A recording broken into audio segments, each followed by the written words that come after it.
हिमांशु मिश्रा भी हमारे साथ जुड़ गए। हिमांशु, पहले तो जातीय जनगणना पर क्लैरिटी गृह मंत्री ने दे दी, लेकिन दूसरा मत विभाजन का जो रुझान है वो पक्ष में ज्यादा दिखाई दे रहा है, ज्यादा उसके पक्ष में वोट गए हैं।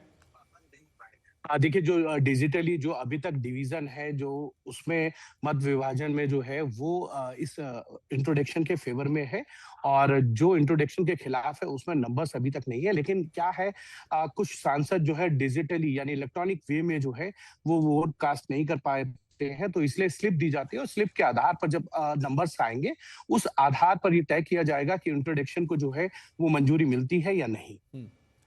हिमांशु, और क्या क्या भीतर से जानकारी मिल रही है? अभी चूंकि अभी तक 333 का ही आंकड़ा सामने आ रहा है, उतनों ने वोट किया, इस पर और ज्यादा अपडेट्स क्या मिल रहे हैं? देखिए, क्योंकि सदन के अंदर जो है प्रधानमंत्री नहीं है, प्रियंका गांधी मौजूद नहीं है, ये एक अलग चीज है। लेकिन जो संख्या बल है उसी के आधार पर जो है जब डिवीजन नंबर्स आएंगे तो ये तय किया जाएगा कि जो इंट्रोडक्शन हुआ है कॉन्स्टिट्यूशन अमेंडमेंट का और अन्य दो बिलों का, उसको मंजूरी मिलती है या नहीं। अगर मंजूरी मिलती है तो उसके बाद जो है वो चर्चा शुरू होगी, और चर्चा के लिए जो समय अवधि रखी गई है वो 18 घंटे की रखी गई है। यानी कल देर शाम जो है इस पर जो है वो डिवीजन होगा, यानी वोटिंग होगी कि इस बिल को जो है वो पास किया जाए ना किया जाए। उसके साथ साथ जो है आज प्रधानमंत्री जो है लगभग 3 बजे करीब जो है लोकसभा के अंदर जो है इंटरवीन करेंगे, और कल जो है वो गृह मंत्री इंटरवीन करेंगे। उसके बाद ये जो पूरा मामला है वो राज्यसभा में जाएगा, यहाँ से लोकसभा से बिल पास होने के बाद वहां पर गृह मंत्री जो है वो सरकार की तरफ से अपना वक्तव्य भी रखेंगे, और एक ही दिन का समय रहेगा, यानी 10 घंटे का समय जो है वो राज्यसभा में इन तीनों बिलों पर चर्चा के लिए दिया गया।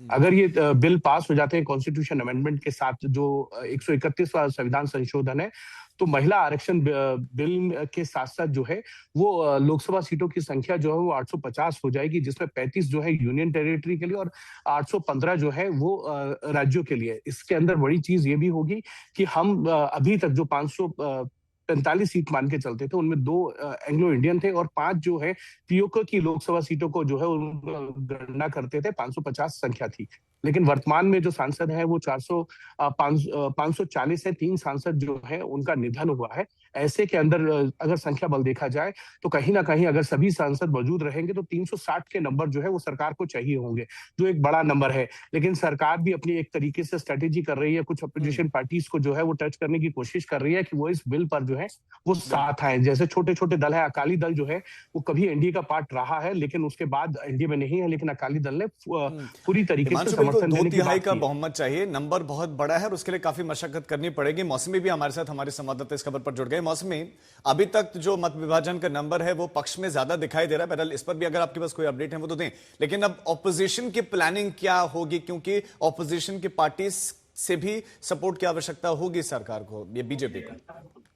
देखिए राजीव, अभी जो शुरुआत हुई है, देखिए पारी की इनिंग्स की शुरुआत हुई है, उसी में आप जो रीड बिटवीन द लाइंस है कर सकते हैं। और उसमें देखने को मिल रहा है कि 293 एनडीए के सांसद हैं, उसमें से सिर्फ 207 ही अगर डिवीजन की मांग हुई है, वोटिंग हो रही है इंट्रोडक्शन ऑफ बिल को लेके, तो उसमें सिर्फ 207 ही सांसद मौजूद है। वही हाल विपक्ष का भी है। तो यानी किसी को नहीं पता, उम्मीद थी कि इतनी तीखी नोकझोंक से शुरुआत होगी। मैं हाउस के भीतर थी और वहां मैंने देखा कि किस तरीके से गृह मंत्री अमित शाह और अखिलेश यादव के बीच वाक्य युद्ध छिड़ा। बड़ी बात अमित शाह साहब ने कही है, क्योंकि लगातार राहुल गांधी इस बात को बुना रहे हैं कि जातिगत जनगणना सरकार नहीं कराना चाहती, उससे बचना चाहती है, इसलिए पूरी ये कहानी रची जा रही है। वही आरोप अखिलेश यादव ने लगाया, और 2 टूक यहाँ पे सरकार की तरफ से क्लियर कर दिया गया है कि गणना के साथ साथ जातिगत जनगणना होगी, जो कि एक